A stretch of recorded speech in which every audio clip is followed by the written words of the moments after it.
welcome everybody to the third of our sessions for childminders this year. My name is Sian Neal. I work with Education Scotland, and I'm presenting tonight with my colleague from the Scottish Childminding Association. Susanna, do you want to say hello and introduce yourself? Hello everyone, my name's Susanna Knox and I am the Professional Learning Manager for the Scottish Childminding Association. So, like the previous sessions that we've done, we have based tonight's session very much around the feedback that was gathered by the Scottish Childminding Association on what you as childminders felt would be most beneficial to you and the kind of areas that you would like us to pick up. And again, if you've managed to catch any of the other sessions, you'll know that we'll refer throughout this session to various theorists and academics and research, and we'll provide links to those at the end of the webinar. But of course, you'll also know that in the back of Realising the Ambition, there are many really helpful links there. So tonight's session is all about transitions, and transitions matter in childminding settings, we know.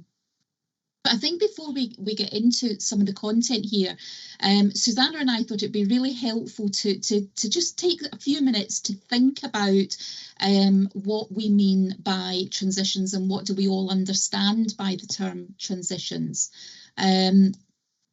So what we'd like you to do just now is to think about all of the transitions that the children who attend your setting either have already or will experience before they reach the end of primary one. So have a wee think about that.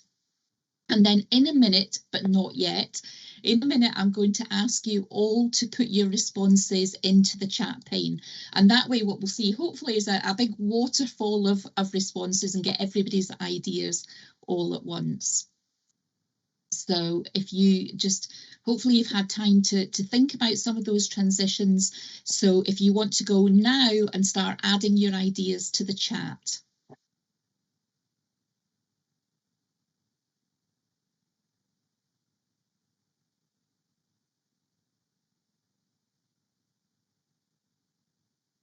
Starting to come through now, that's super.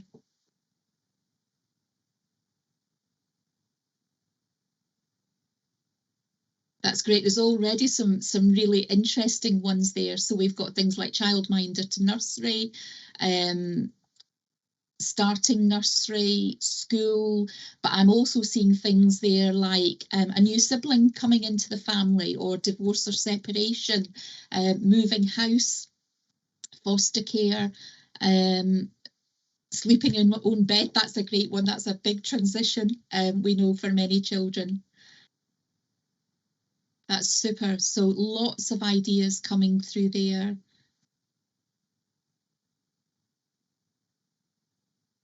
Turid, thanks for sharing that. It can be difficult to even transition between activities. I think that's something that a lot of people will recognise, either for themselves or for the people that they work with, the children that they work with.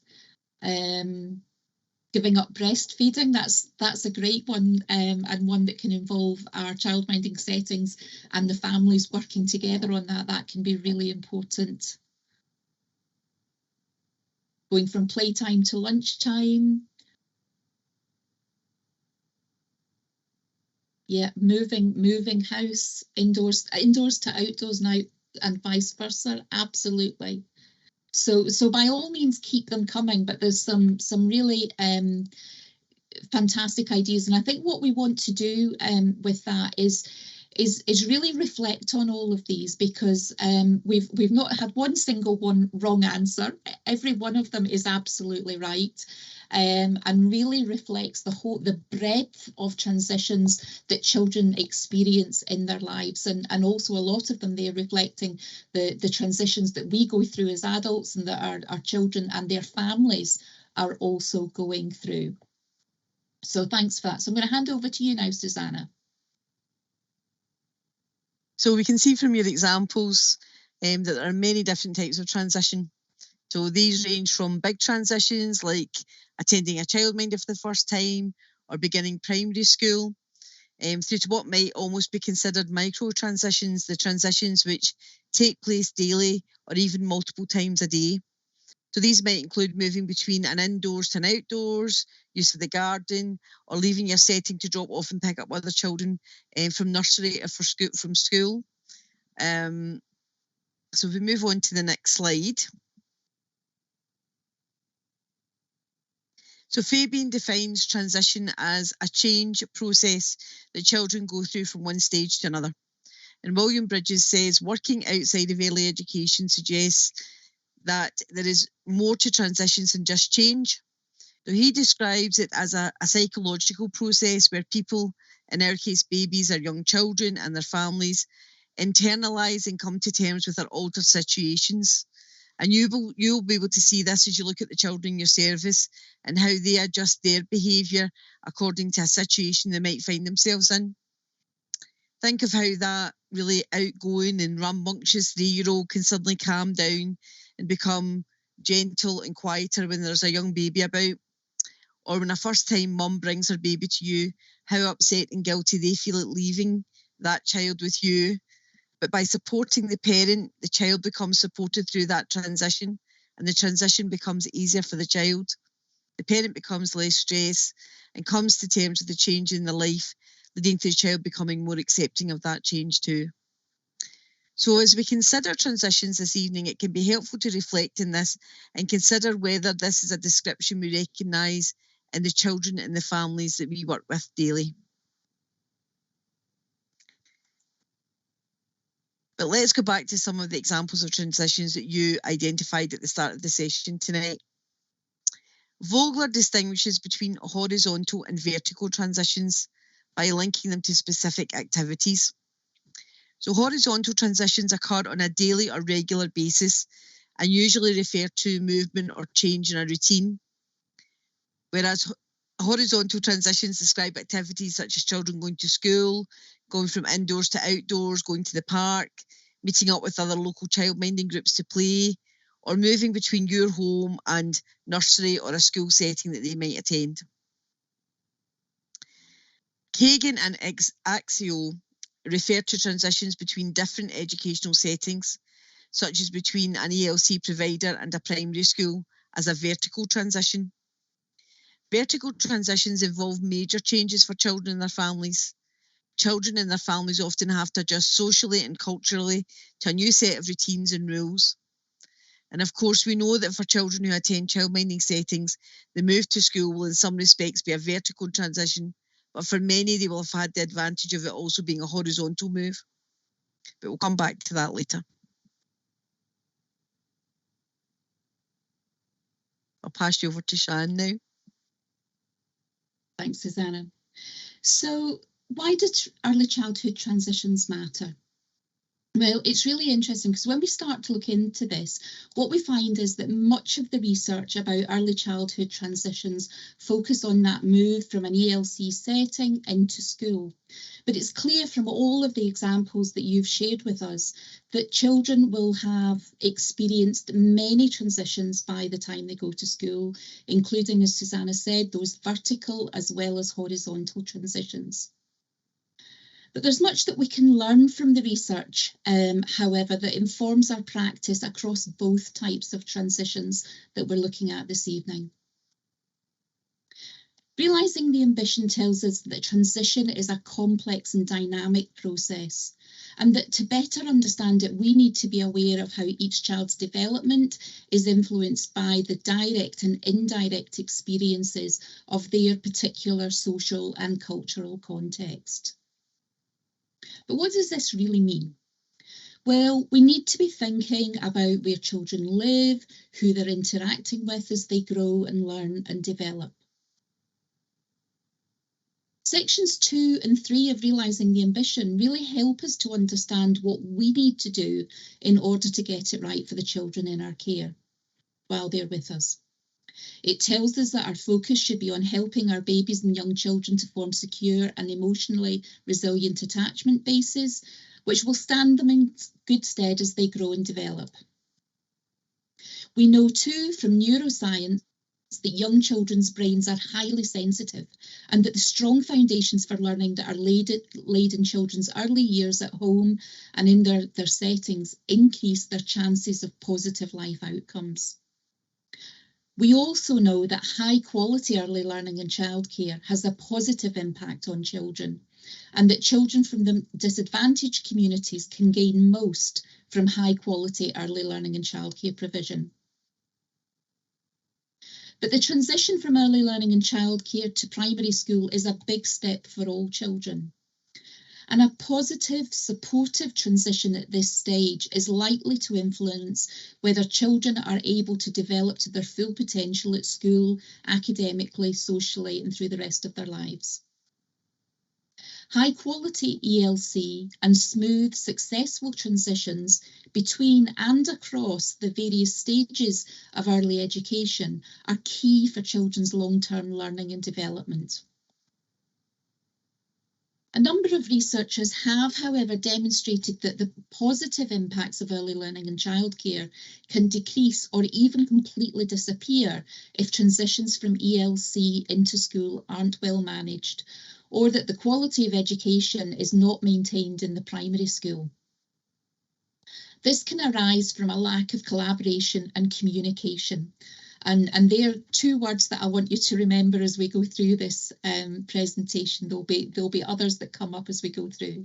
So when transitions are not successful, it can be from that lack of collaboration and communication between families, between schools, their ELC providers, including, of course, their childminders. And this is particularly concerning as international evidence suggests that children from disadvantaged backgrounds are less likely to benefit from high quality ELC in the first place. But having said all of that, the 2017 OECD report, Starting Strong 5, Transitions from Early Childhood Education and Care to Primary School, stated that quality transitions that are well prepared and child-centred, managed by trained staff collaborating with one another and guided by an appropriate curriculum, enhance the likelihood that positive impacts of early learning and childcare will last through primary school and beyond.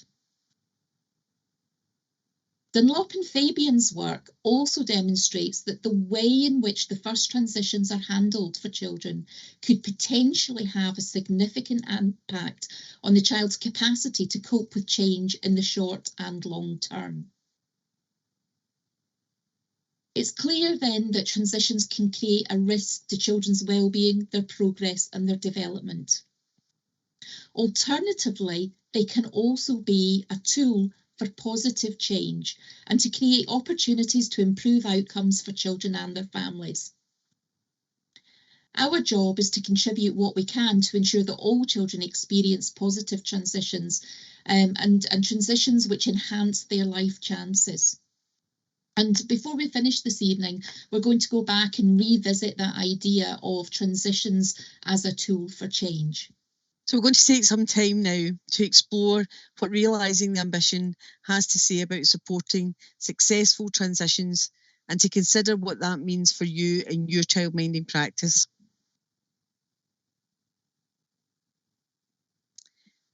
So parents can expect to stay and help settle their baby and child into a new environment within a culture which consistently values their contribution as a baby's first educator. So think about that first point. Think about what your settling in policy is, what your procedure is. Is it only the child that participates, or is it mixed? So this is where, for you, careful planning can come into play. I know it can be difficult when you have other children and you may want to invite a parent into settling in, but we should maybe think a wee bit more outside the box. We can always invite a parent to come along to the park and stay with us for a while at the park so their child can get used to us and can meet us. Think how difficult it must be for that parent and that child the first time they come in.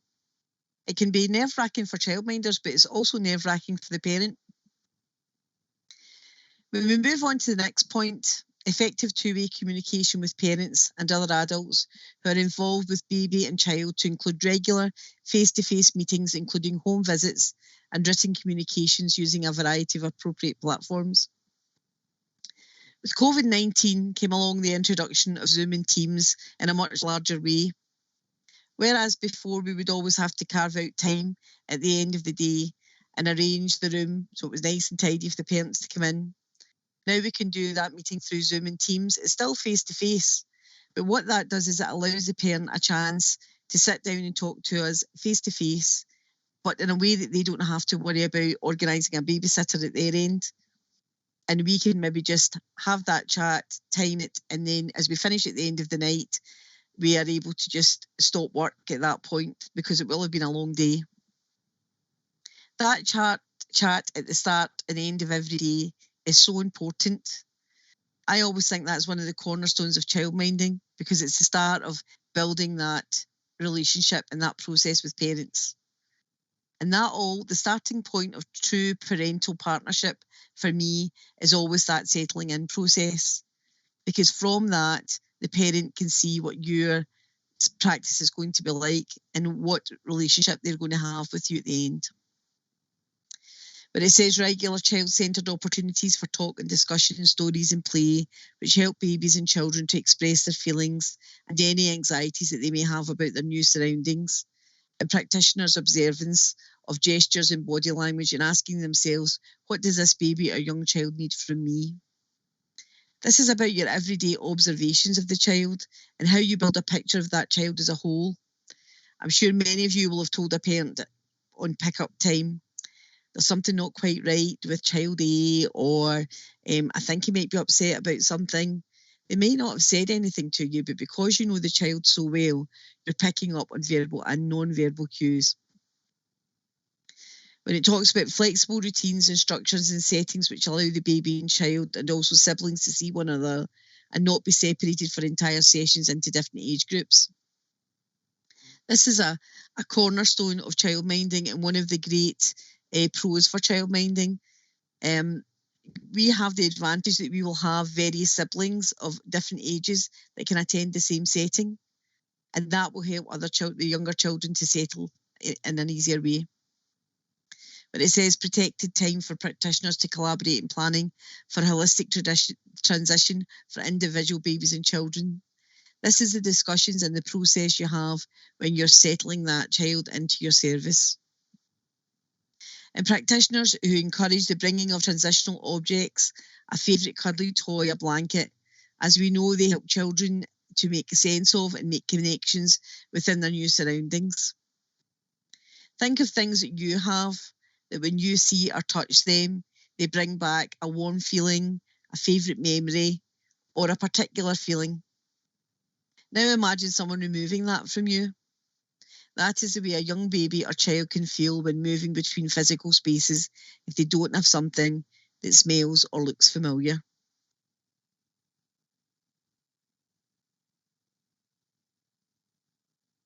So key features of positive transitions practice within and across ELC settings. This is within your own setting. So practitioners who are responsive to small transitions that occur throughout the day, nappy changing, meal times, moving between rooms, and adjusting emotionally in response to changes of practitioners working on shift patterns. Now that last one for us doesn't really work obviously within a child-minded practice unless you have assistants who may work shifts and maybe come in to fill in the morning or the afternoon. So to give you a practical example of that, because there were lots of examples that came out earlier on when people were putting their examples into the chat, think about a child who has issues with eating and how you can prepare them for lunch and snack time. So there's different things you can do to help ease that child into that time, which for them is a very stressful time. You can involve the child in preparing the meal so they take some ownership. You can ensure smaller portions. You can use plates and cutleries that will engage them at meal times. And you can make meal times a much more social occasion, sit with the children to eat, and try not to hurry the child. I know it can be really difficult sometimes when we have a full day and we may have a nursery drop-off or a nursery pick-up. But have a think about your day and think, is it possible maybe not to feed that child earlier on and wait until after nursery if that's going to be an easier transition for that child? Points 2 and 3, I would say, are not really applicable to childminders The final point, where practitioners who regularly involve parents in collectively agreeing the right time for transition to occur. Think here about parents who are struggling on whether to defer their child or not. They may ask for advice to get a fuller picture on whether their child may be able to cope with that transition. Or it may be that that parent wants to talk to you about the child not going down for a nap at home or going for sleep at home, and what do you do within your setting to help them to nap, and how you can help to support the family as a whole in that. And I'll pass you back to Shan now. I love this little picture, and I like to think that that little duck there is a transitional object going from one setting to another. So I'm going to take you through some of the key features of transitions where we're talking about children who are accessing more than one provider. So what Realising the Ambition tells us is that, and this very much follows on from what Susanna was just saying, that frequent communication and information sharing is absolutely vital. And that's between settings and practitioners in other settings, as well as childminders, and of course including parental views. But what's really important about that communication when we're thinking about children going between settings is that it's what we do with that information. So do we use it to shape what happens in children's day-to-day experiences? Does it help us to decide what should go into their personal plans? So it's really about how we use that communication to support children's needs. When thinking about children attending more than one setting, we're often thinking about either split or blended placements, and those might be terms which are more or less familiar to you. But if we think back a few years, in the past, children would often attend a nursery or school and a childminder. But under the old arrangements, the nursery or school would very much take the lead on the child's early education, and they would also attract the funding for the child's place. Now, even then, when we saw where practice was positive, we would see a good level of communication between the parent, the childminder, and the nursery or school. And I certainly remember from my time working in nursery how invaluable it was when childminders would come in to pick up and drop off children. We were able to share what we'd been doing with them and vice versa. However, it was often not the case, and childminders and nurseries would plan independently of each other, both of them working a way to meet the child's needs in their own way, but with little regard for continuity of learning and building on prior experience or progression in children's learning and development. From 2014, though, with the expansion of early learning and childcare in Scotland, it meant that childminders could be financially recognised for the contribution that you make to children's early education and care. And of course, now we know that funding can be split between providers, including with childminders. Now, we know that for a whole variety of reasons, communication and collaboration is still not a key feature of practice in many situations where a child attends more than one provider. Childminders and nurseries still do often plan independently of each other, again, working to meet the child's needs in their own way. And that's the kind of arrangement that we would talk about being a split place or a split placement. So there are two placements that are running in parallel with each other to support the child and their family. But the expansion of ELC kind of brought a new term into our vocabulary, and that was that term of blended placements. And I think it's really important to remember or to understand that there is a difference between a blended place and a split place. And what we're talking about with blended placements is where, again, there are two different providers, most often a childminder and another setting involved. And in a blended placement, the two different settings work together to support the child and their family.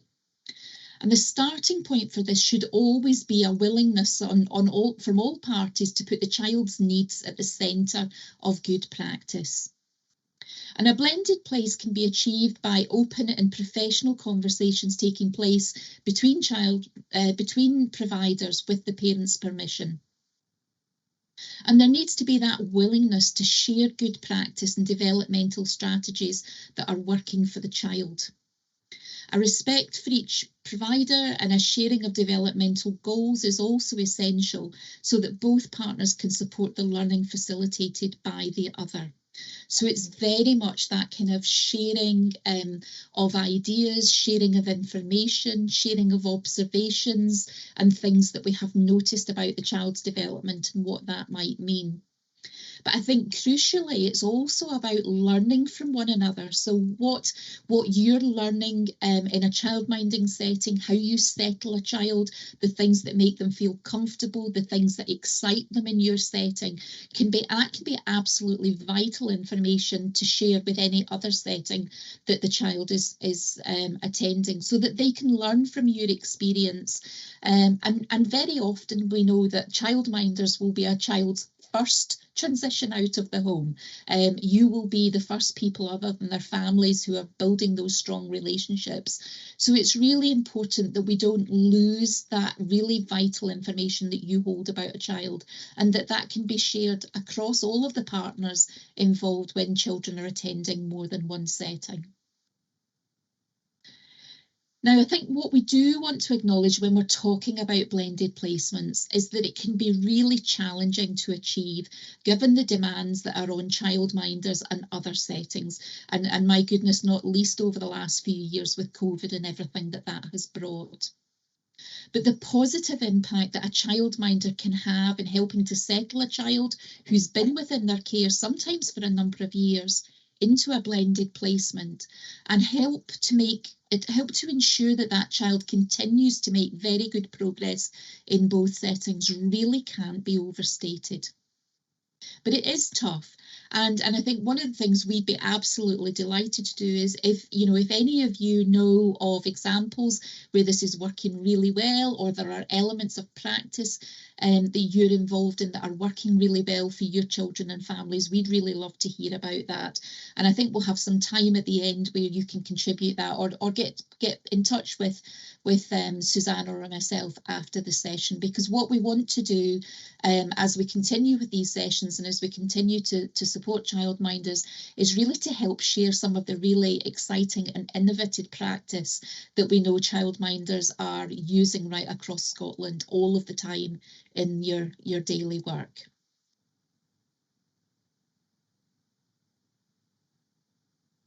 So moving on then to think about children who need additional support. Now, we know that all children can have additional support needs at some points in their lives. And for children who have additional support needs over that transition period, whether that's transitions within your setting, whether it's about your day-to-day routines and the transitions that are part of that, children with additional support needs may need that extra support to help them handle those transitions. And when children are moving between settings, and particularly when children are moving to school, children who have additional support needs, many of them will be entitled to enhanced transition arrangements to support their needs. And you can read more about that if you'd like to in the Supporting Children's Learning Code of Practice. And I've just popped a wee QR code onto this slide, which has a link in it. So you can if you've got an extra device there where you can click on that, tonight you'll be able to follow that through. If not, you'll be able to pick up this presentation again once it's up on the YouTube channel and follow that link if you want to do a bit more reading into that. So enhanced transitions arrangements should focus on the sharing of key information between the child, the parents, and all of the relevant professionals, childminders, nursery staff, and so on. All those relevant professionals that help to ensure that children's individual needs are identified and known and planned for. and that any reasonable adjustments, and that's reasonable adjustments, I think is obviously a kind of legal phrase, and I think we would all recognise that what we're all trying to do is to make the adjustments that make transitions easy for children. So, you know, I know we all, that the term reasonable, I think, sometimes feels a little bit awkward to us. But we need to make sure that any adjustments that are required for children, and that might be to the physical environment, we need to make sure that children are included and that their settings are fully accessible to them, that they're able to access all of the opportunities available to them inside and outside.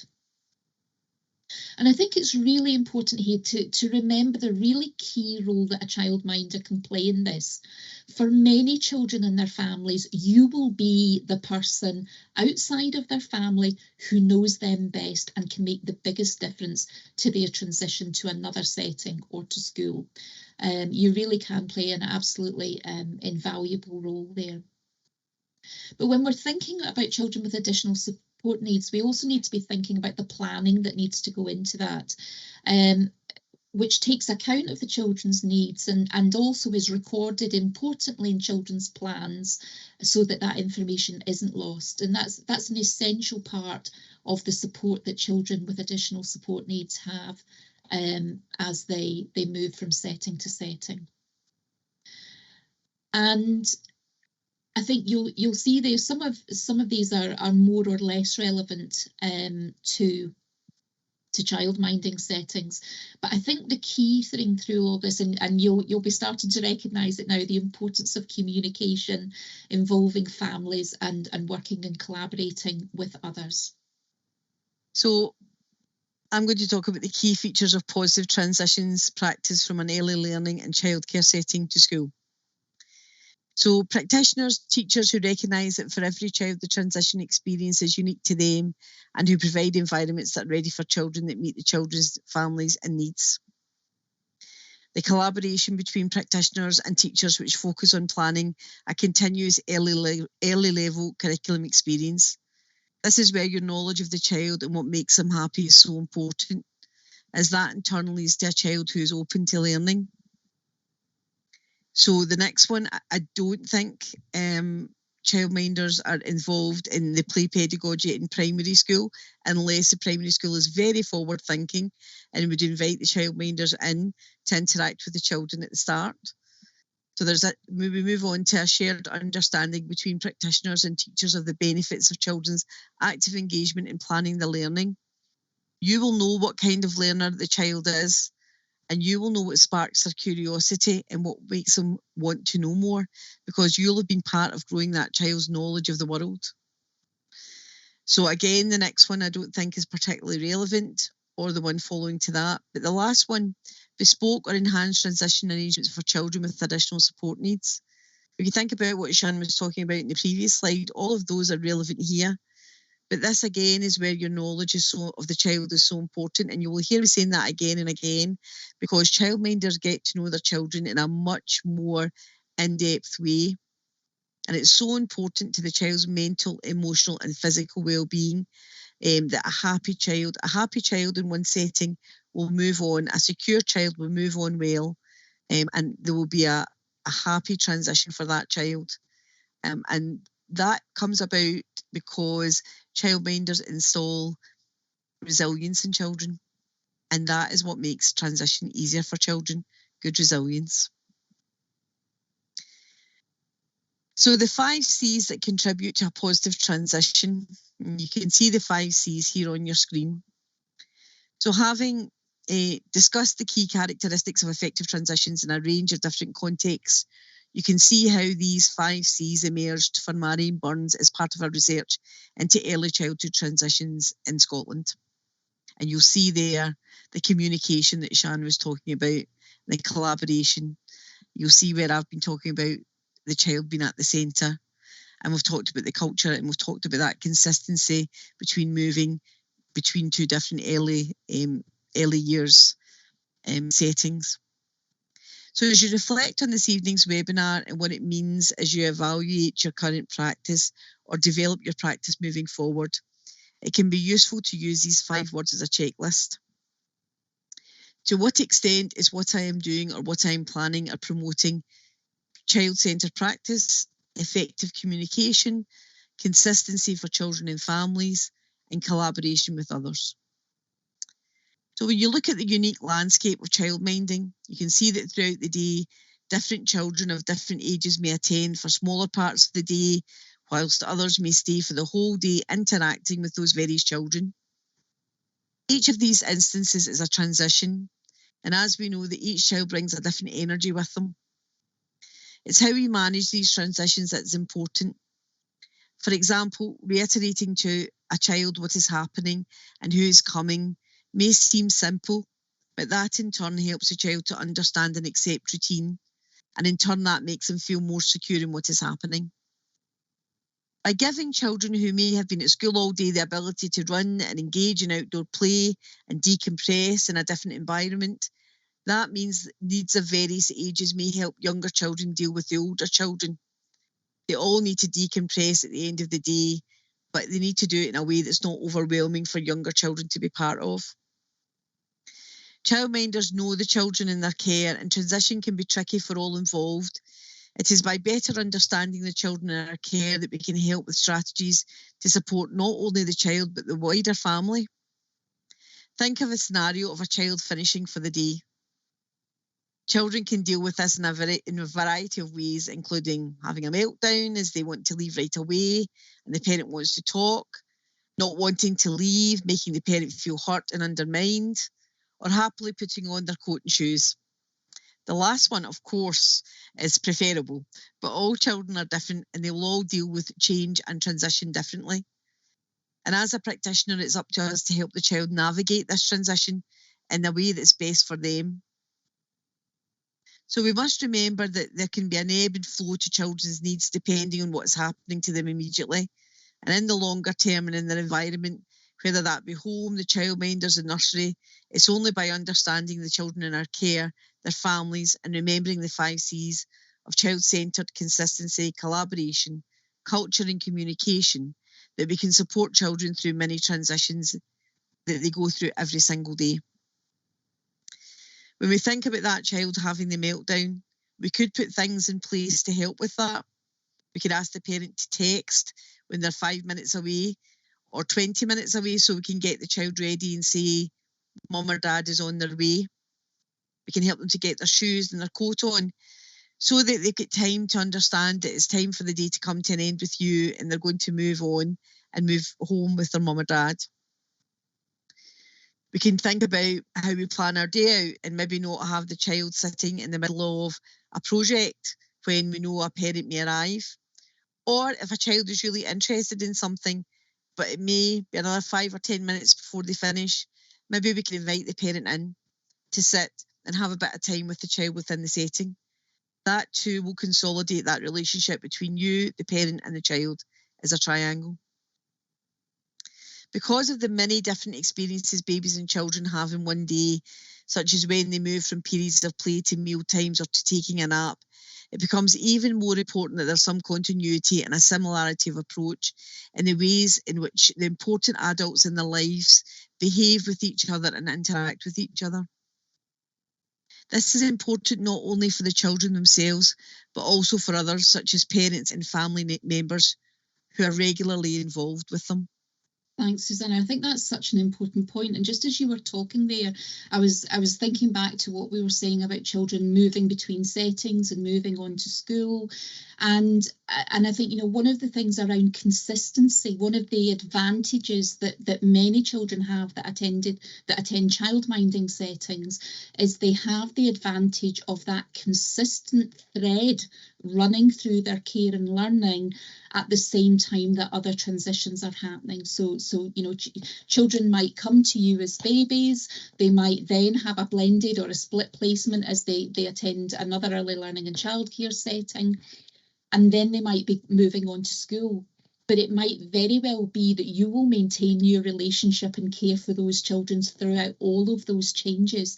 And I think, and again, I don't think we can underestimate the power of that for children who are dealing with transitions, for instance, in going to school and getting used to a different environment, building new relationships, building new friendships, changes to their routine and the pattern of their day. And at the end of the day, many of them will come, and I want to say come home to their childminder, because actually that's what it is in terms of it being both your home, but also that really homely environment that, as I say, can run right throughout children's early childhood. And I think childminding is unique in that sense in our Scottish system. It is that one single service for children that can be there right across the whole of their early years period. So thanks for sharing that with us, Susanna. So I hope that the information that we have shared with you and how we've started to unpack Realising the Ambition and what it has to say about transitions has been helpful. What we wanted to do just to finish off this session was to really give you a little bit of a taster of another resource that's available to you. It's on the National Improvement Hub, and again on this slide I've added a QR code so that you can come back and visit it and find the resource online. But it's a resource that was based around a project called Transitions as a Tool for Change. And I said right at the beginning of this evening's session that we would come back to this, this theme of transitions as a tool for change. Because I think as we've talked about all of the transitions, we've talked about how we can support children, but we've also opened up ideas about how new learning can take place, new relationships can be built, positive outcomes can be changed throughout transitionary periods as well. And the Transitions as a Tool for Change project ran between 2015 and 2019 in Scotland. It was funded by the Scottish Government and led by the University of Strathclyde. But it was a series of seminars and conferences. Many of you might have been able to get to some of the Saturday sessions that were run. The sessions were for parents, childminders, ELC practitioners from nurseries, leaders and policy officials. So they were a real melting pot of ideas and experiences and skills that were all brought together. And the programme was informed by a group of people that were working in Scotland, but as part of an international project, which was called the Pedagogies of Educational Transitions project. So in Scotland, it was always known as the POETS project. And it sought, as I said before, to move the thinking about transitions as being potentially risky for children's progress and development and for their well-being, to really thinking about them as opportunities, openings to make really positive changes and improve outcomes. Now, as I say, it was a 4-year project. There were many seminars and meetings of colleagues that took place during that time. But what happened at the end of the programme was a number of organisations came together, and the organisation included Scottish Childminding Association and Education Scotland, and a small group was tasked with developing what was to become Scotland's national position statement on transitions. And it was really informed by all of the views and opinions that had been expressed through that whole programme. And I do remember us bringing out mountains of flip chart paper and post-it notes and everything that had been recorded to make sure that we captured everybody's voices. So the position statement, as I said, it's informed by that shared understanding that was developed in Scotland about the importance of transitions and the need to address the impact of transitions in children's lives. And it recognises that in today's world, probably children and their family experience more transitions than ever before. Early childhood and family transitions, we know, we've talked about it tonight, influence children's day-to-day experiences, and we know that they can have a long-term impact, whether that's a positive or negative one. So the position statement recognises the value of working together with children and their families. It recognises the value of positive relationships, of continuity, of learning, of play. And we haven't talked very much about play tonight, but play is such a crucial part of supporting children through transitions, and of course children's well-being. And it's been developed both as a support for those working with children and families in the early years, but also as a call to action to really focus on the importance of transitions. So out of all of those post-it notes and flip chart papers and discussions and arguments and debate that was had, 6 principles really kind of surfaced out of all of that.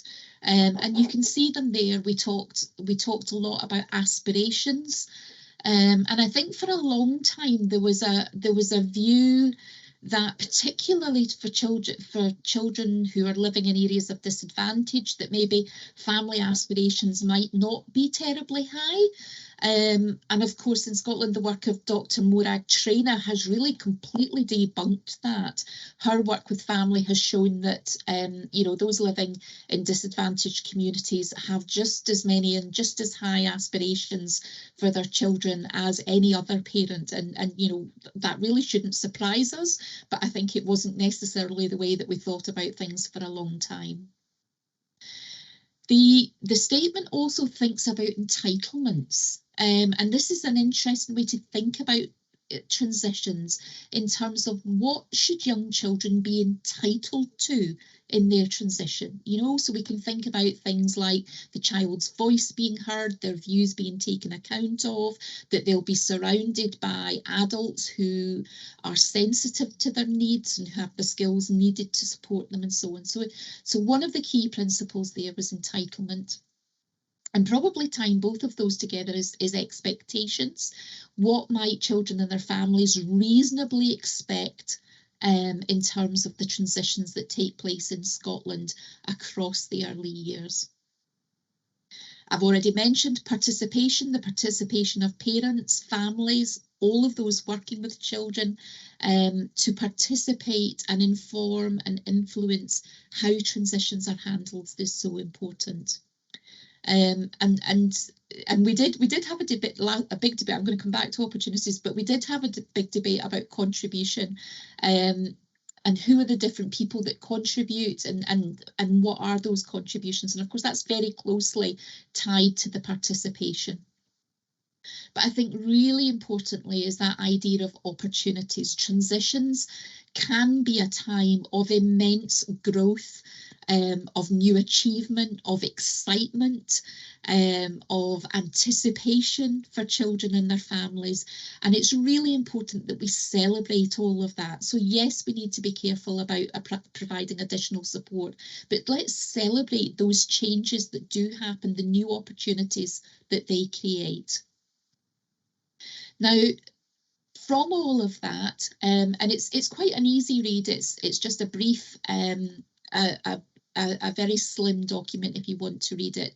But there were a number of recommendations that came out of that around using the principles to shape policy and practice, focusing on having a real strengths-based approach to this. And I think that's something we're very good at in Scotland, is recognising and building on the strengths which exist within children themselves and their families, but also the systems around them. So the settings that you work in, and the skills that you bring to that. We need to ensure that recognition is given attention, ensuring the quality of ELC in early primary school. We know that in both of those sectors, quality is absolutely crucial. And also that we confirm for the child, the family and the educator, and including childminders and all of that, that there is mutual consultation and support. It shouldn't be transitions shouldn't be something which are done to people. They should be things which happen with people.